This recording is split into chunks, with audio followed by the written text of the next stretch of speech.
evening, you're watching Breaking Views. I'm Rishika Barwa. Tonight on the show, we'll first get you the details of the big political story we're tracking. The Prashant Kishor-Congress breakup. Is this indeed a huge setback for the Congress party? We'll decode exactly what happened. Also on the show, we look at the big story that impacts both you and me. 14 out of 36 states and union territories in India are currently facing a power shortage in the midst of this unprecedented summer. Who is to blame for this is the big question that we're asking. But first up, our top political focus. After weeks and months of meetings and presentations and all the back and forth, Prashant Kishor today declined to join the Congress party. Now, sources have, remember, continued to maintain that the Congress was a divided house. Congress was divided internally on getting PK on board and even giving him a free hand that he'd asked for. Now, a free hand and unfettered access to the top boss is essentially Prashant Kishor's style of functioning. This is what we've typically seen with what he's done with other parties in other states with other leaders. Randeep Surjewala in a tweet today said Prashant Kishor was invited to join the party, but with a defined responsibility, he declined. This was a tweet that was put out by Randeep Surjewala.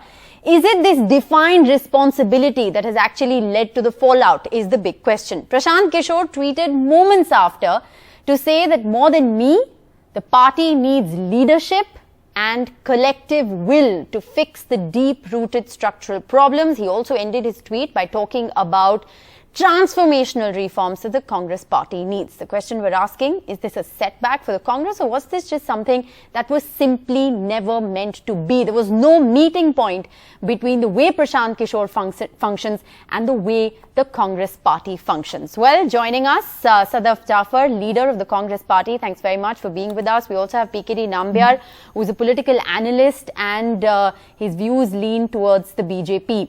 Sadaf, I want to begin by asking you, because, you know, is this a setback for the Congress? How are you, as somebody who belongs to the party, looking at this? Because many had pinned the revival of the Congress party on Prashant Kishor's plan of action. See, this is not at all, I don't see it as a setback. We are a huge party with a lot of karyakartas and a lot of people leaders, and everybody is deemed equally, you know, in the eyes of the party. We are not a cadre-based party, we are a mass party. Just the thought of it that if he thought that, you know, he would be minding the lot, it does not work like that with Congress. Okay, so all amount of presentations and all high hopes that he had, he also had to understand that everybody, we've seen a lot of people joining Congress and working as leaders and as karyakartas to reach to a point where, you know, they have a decision making. And this is how it works. If he thought that, you know, we would just give him everything, a free hand. So what about all the senior leaders who've worked so far? See, we are dealing here with a very difficult political party which is in power here. They use all kind of tactics to remain in power, to come in power. They are buying people. They are resorting to all kind of communalism. They make issues out of non-issues. And in such a scenario, the party leadership and the karyakartas can work together. But you know, many are actually asking that, you know, in order to take on the might of the Prime Minister, Amit Shah, combine their formidable election machinery, don't you really need somebody like a Prashant Kishor? PKNambiar, how are you looking at these developments today? Rashida, there are two ways to look at this. One is that Prashant Kishor, what he did in the last 1 year or so is doing while he was sticking to his business, whether it is with KCR or with Mamta or to Arvind Kejriwal, he was doing his business very well. He was looking at it as a bigger role, as either if there is an opportunity comes in Congress, maybe to become the real force without owning up anything. And if something succeeds, he will be a messiah. He will be treated like the great grand god for the Congress. But on the other side, if he has nothing to lose, he is a businessman at the end of the day. So he played a very good way of doing his marketing and PR. Today, in the primetime television, we are talking about an individual who is just another businessman. Do you think it's a loss for the Congress party?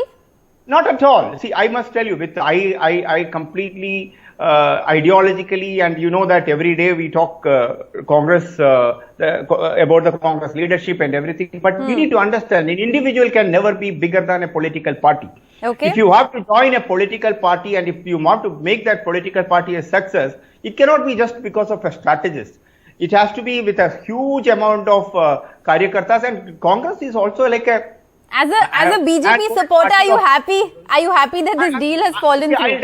You will have to also see. I am also a political analyst. I am also a political strategist. I also have to look at from the reality. You can't be just blindly talking about an individual. And if he comes, you think that he can be, he will be able to make Congress successful? These are all something like a question. It can happen, it may not happen. But the apathy of Congress is that even if you have to talk to some kind of a strategist, it should be in the behind the doors. It should not be like a public domain discussion. Okay, so you're saying there's a problem. You're saying there's a problem with his larger than life image. Sadaf Jafar, I'll ask you this. There are a lot of your critics today who are in fact saying that here is a party that is reluctant to the sweeping change that it needs ahead of the election. Fact is, the party hasn't learned any lessons from the election debacles that it has seen, and it is just refusing to reinvent itself.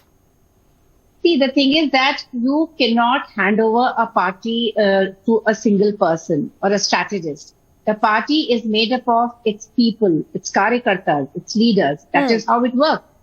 So if he is thinking that he would be in the decision-making role, he has to work as a member of the party to begin with. And secondly, we are not reluctant. We are revamping. That's what I was saying. That we are dealing here with the kind of party in power which resorts to all kinds of, ways to remain in power or to come in power. But none of those efforts of revamping have yielded in any electoral wins. PKNambiar, do you agree that the Congress comes across as a party that's even willing to revamp? See, there are two aspects to it. One is that the political challenge for Congress as a leadership crisis which it is facing. Now, so far it has not been openly accepted that it has got a leadership crisis.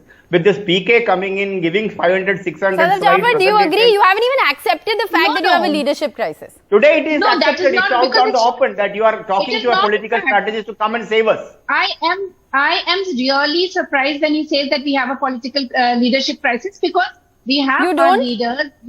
No, we don't. Of course we don't. We have Sonia Gandhi ji who's handling everything. We have Rahul Gandhi ji, and I think he's the only person, this party, these leaders are the only leaders who are actually talking about rise of communalism in India, who are talking about, unemployment. PKNambiar, you have a big smile on your face. See, this is the apathy of every congressman. The problem is that it starts with Sonia Gandhi and it ends with Rahul Gandhi. Maybe to a little extent, it goes to Priyanka Gandhi. Beyond that, they don't even know how many names they can take. That is the biggest problem of Congress. Congress needs to be working on the booth level, district level. In fact, you will be surprised today, Congress do not even have a DCC presence in many districts. Even in the strongholds of places, like in Karnataka, for an example, where Congress is little strong, in South is still some places like. Do you know that the problem in Karnataka is there are 100+ general secretaries for a political party? Can you imagine? Sadaf Jafar, do you want to respond to that? I think there's a major issue with Congress. Accept it. But the reform has to come within, not from a strategist who comes. He can come and guide. Sadaf Jafar, respond to that. There's some scathing criticisms that have been listed out. See, owing to the fact that, Mr. Nambiar has his leaning to BJP, definitely he will come up with all kinds of things.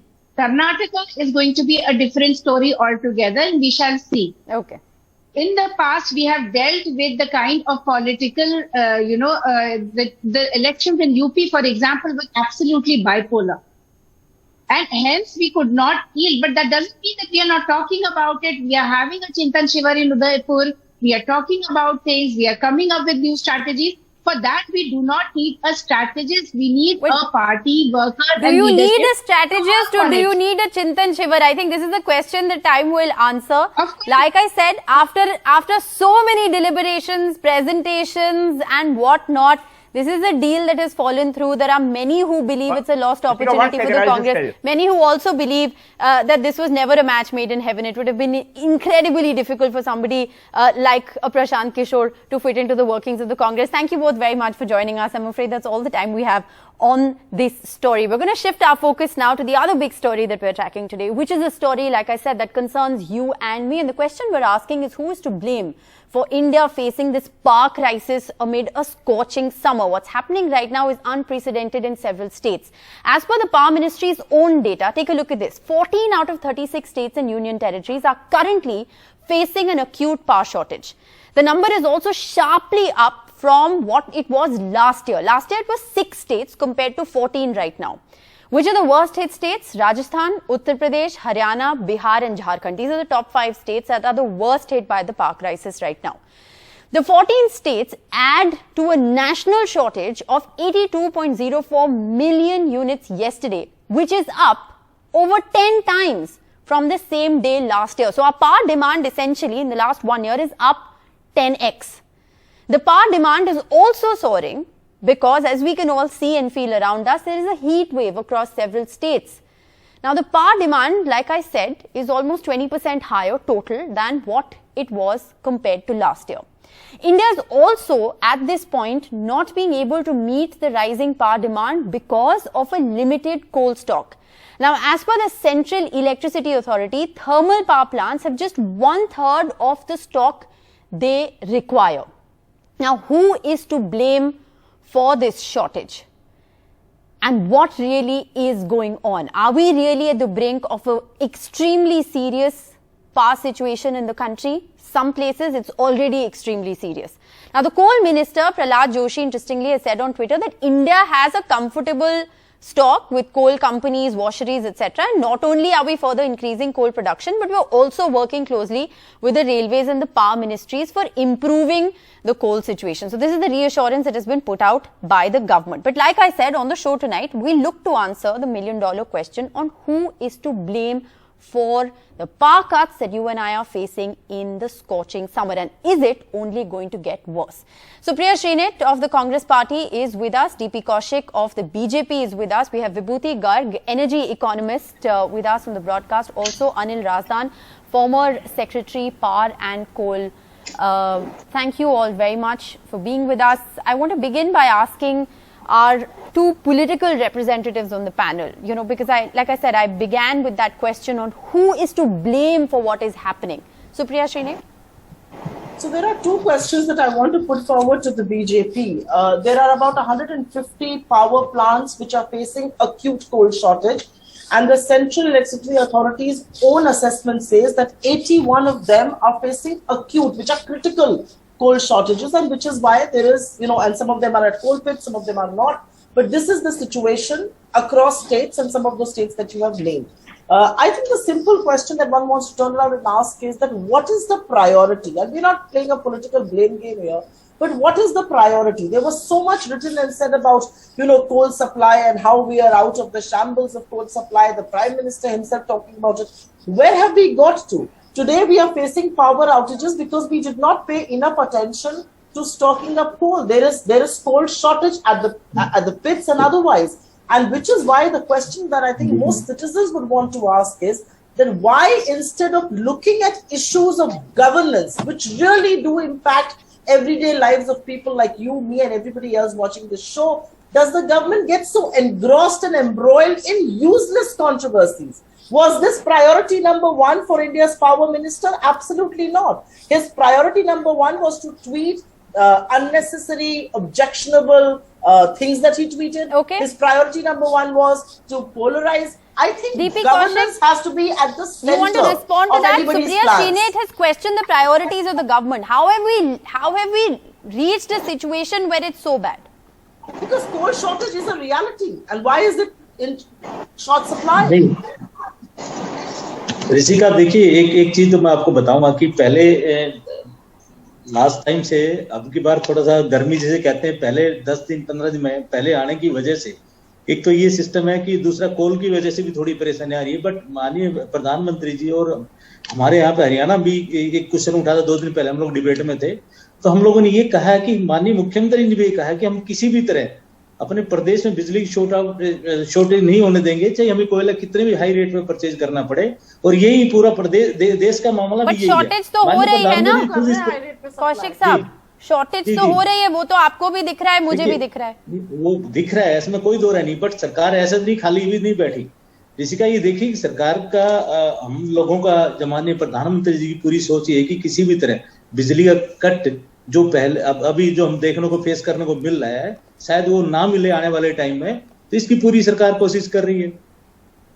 तो इसमें blame करने वाली तो बात मुझे लगता नहीं कोई, और जैसे हालात चल रहे हैं देश में, who is to blame is an important question, Kaushik ji, because the buck has to stop somewhere. Responsibility आखिर किसकी है? कोल रिजर्व जो है dwindle कर रहे हैं, demand is up for many reasons, I understand that, but has there been a lack of foresight then? Where does the buck stop? Where is the planning? नहीं, देखिए शॉर्टेज है, इसमें कोई दो राय नहीं, बट सरकार इस चीज पे गहरा चिंतन भी कर रही है।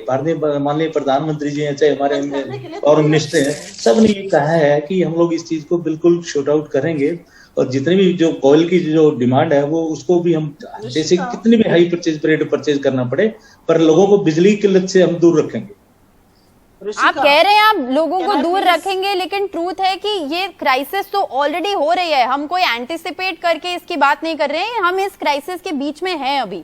Let's get in a word. Anil Razdan, help us make sense of what's happening currently, and where does the buck really stop? Did we just not anticipate this situation?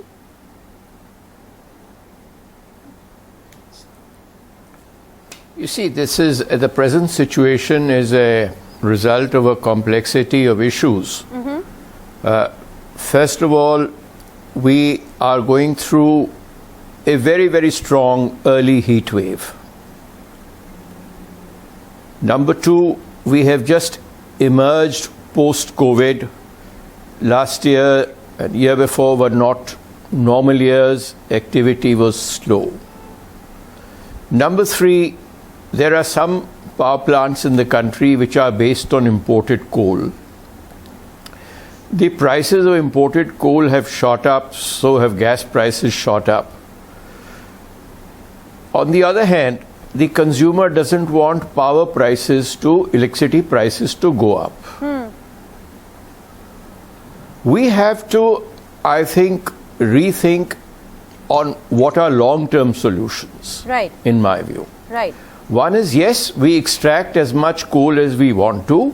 We are still very heavily dependent on fossil fuels, particularly coal. And I think the ratio is something like this, that as against about 60% of fossil fuel installed capacity, the energy dependence is 78%. Yes, that's right. On renewable energy sources, 38.5% is the installed capacity and 18% is the energy output. Nuclear about 2% installed capacity and 2% energy output. But I also want So to we ask have you to, about you see, the questions on the inability Yes. of Coal India to be able to scale up production or to scale up infrastructure to be able to meet the rising demand, because the fact that demand is rising is not just something that's happened in the last 1 year. This has been a consistent rise in demand. You see, Coal India has certainly ramped up production, but of course what we've given out in the private sector has been delayed for various reasons. Okay. We need to involve the private sector more. There are one or two issues. One is affordability of power, and the dues must be paid by the consumer or the distribution companies to the entire chain, whether to the coal producers or to the generators. Okay. So this position is also not very good. The overdues position has been pretty bad. And there have been overdues of over 1,30,000 crores, some figure like that. But if you give me 2 minutes, I will try and suggest to you that we've got to move forward from here. Right. We have to see that, you see, global warming is taking place. There is a lot of the days are warmer than they used to be. Sure. We've got to try and do with more energy efficiency and better demand side management. Right. Now, demand side management means, number one, you use energy efficient products. You are going into multi-storied building, glass, fascia, the temperatures inside the living spaces. So you have to say that, you see, all the energy efficient devices are cheaper. They are getting a lower excise duty. There has to be a so larger that thinking. They are cheaper. Yes, there has to be a larger thinking around that. No, larger thinking. Just a minute, as I said. Yes. Ma'am, just give me 2 minutes. Let us, you see, we have to move to time of day tariff. Because throughout the day, as you are moving towards renewables, you will not have the same kind of supply profile as you have in nuclear or in thermal power stations. So if you are moving to renewables, you have to introduce time of day tariff where people must shift their working times and working hours. I think the time has come that we shift our working times from about 6, 7 in the morning to at least to about 2 in the afternoon, at least for summer, when the air conditioning load is very high. At the same time, smart meters have to be installed across the country so that you pay as you consume. And there are no overdues in the system. Thirdly, government must reduce the cost of coal and also reduce the rail freight, which are exceptionally high and which are adding to the added cost of power generation. Vibhuti Garg, this is all I had to say in brief. Do you agree with some of what's been said? And I'll ask you the question that I've asked all the other panelists as well. Who is to blame for the situation that we're in today? Well, thanks, Rishika. I kind of echo what Mr. Razdan just said. And just to answer your question of who is to blame, I think it's a variety of stakeholders, variety of players who are responsible for the situation we are in. Starting with Coal India, we had the similar issue last October, but we didn't learn our lesson. And I think we are still struggling with ramping up of production, and that has led to coal shortage situation now. I think more importantly is the point of transportation. So while there might be coal available at CIL, but railways not being available, enough rakes not being available has led to this crisis at this particular point of time even more. And thirdly, I would say while the shortage could have been met through imported coal, but unfortunately we have been witnessing very high imported coal prices. And close to 15% of our coal is imported, so that has been hit as well. And I think the point that you make about transportation and logistics, given the fact that we're headed towards monsoons, this is only going to become more and more challenging. Yes, you're bang on. I mean, this situation is gonna accelerate, because with the monsoon. विभूति ने एक बहुत important point raise करा है. वो कह रहे हैं कि last year भी हम इसी स्थिति में थे. And the truth is that we have this conversation year on year, but कुछ बदलता नहीं है. स्थिति सिर्फ और खराब होती जा रही है. कौशिक साहब. मैं इस बात से मैं बिल्कुल एग्री नहीं हूँ कि लास्ट टाइम ऐसी स्थिति में थी. मुझे ऐसा कोई डाटा मेरे पास है नहीं जो ये कह रहे हैं. बट अब की बार मुझे टाइम से पहले मुझे लग रहा है कि गर्मी, देखिए नेचर का भी कुछ है. टाइम से अब अप्रैल अभी स्टार्ट हुआ है. आप देखिए गर्मी मार्च में इतना पड़ने लगी थी. मुझे लग रहा है कि थोड़ा सा डिले जरूर हुआ है मामला, बट फिर भी हमारी पूरी जनता से रिक्वेस्ट है कि निश्चिंत रहिए. माननीय प्रधानमंत्री इस चीज को सेल्फ देख रहे हैं वो, और जल्दी इस चीज का शॉर्ट आउट भी कर लिया जाएगा. जैसे परेशानी आप लोग महसूस कर रहे हैं कोयले की वजह से भी है, बड़ी बहुत सारी चीजें हैं जो सरकार के उसमें भी. The BJP spokesperson says, "Don't worry, we're looking into this. We have it all under control." No, I don't think the BJP spokesperson is saying that. BJP के जो प्रवक्ता है वो यहाँ पर ये बोल रहे हैं कि चिंता करने की कोई जरूरत नहीं है, मोदी जी हैं. साहब ऐसे जिंदगी नहीं चलती है ना. जिंदगी तो जो असलियत है वो दिख रही है हमको, और असलियत ये है कि सिर्फ कोल शॉर्ट सप्लाई में नहीं है, रेलवे रेक्स जो उनको कैरी करते हैं उसकी भी शॉर्टेज है. और असलियत ये है कि 2014 से इन्वेंट्री सबसे कम पिछले 8 सालों में अप्रैल के महीने में हो गई थी. आपको पता है 1/3 रिक्वायरमेंट था जो रिक्वायरमेंट होता है. सर मैं आपके बीच में हर घर में बिजली देने का काम भी हम लोगों ने किया. आप सर देखिए ये कोई चुनावी रैली तो है नहीं सर. आपके यहाँ पर खोखले वादे तो काम आएंगे नहीं, और यहाँ पर आके ये कहते हैं कि घबराने की कोई बात नहीं है, आपको डरना नहीं है. प्रधानमंत्री जी ये गलत बात है. आपको इस देश ने the reality sir is that you were elected. Let him respond. You've raised 2-3 important points. आपको इस देश ने चुनकर सरकार बनाने का मौका दिया. आप यहाँ पर आकर भजन करने लगते हैं मोदी जी का, तो भजन करने से काम नहीं चलेगा ना. Okay, let him respond. You asked him a question. Let him respond. Kaushik साहब मेरे पास 10 सेकंड है सिर्फ. आप भजन करने लगते हैं आके मोदी जी का. हम कोल पे बात कर रहे हैं, आपके राज का चरणवंदन कर रहे हैं. मैं कहता हूँ 8 साल पुरानी बात हो गई, आज की बात करिए ना. आज की बात करिए। Okay, Supriya Srinath, let him respond. I have just 10 seconds on the show. Let him China से जो respond. माल आया तो सारा प्रोजेक्ट बंद पड़े हुए। क्या कह रहे हैं आप? कौशिक साहब, आप जवाब दीजिए जो सुप्रिया श्रीनाथ पूछिए, आप जवाब आपके दीजिए। राज में चाइना को तो आपने लार्जेस्ट ट्रेडिंग पार्टनर बनाया हुआ है। इधर आप लोगों ने सारे प्लांटों में चाइनीज प्रोडक्ट लॉन्च हो गए, चाइना से माल कहां से आएगा? चाइना को आपने इस देश में सबसे बड़ा All right. Trading partner Well, बनाया हुआ है। चाइना का नाम आप Okay, nobody can understand, unfortunately, what either of you are saying. I'm afraid I'm completely out of time. But like I said, this is a story that we're going to continue to track because there are no signs at the moment, at least, that the power situation is going to improve. Unfortunately, all signs that it's only going to get worse as the temperatures continue to rise. Thank you all very much for joining us on Breaking News.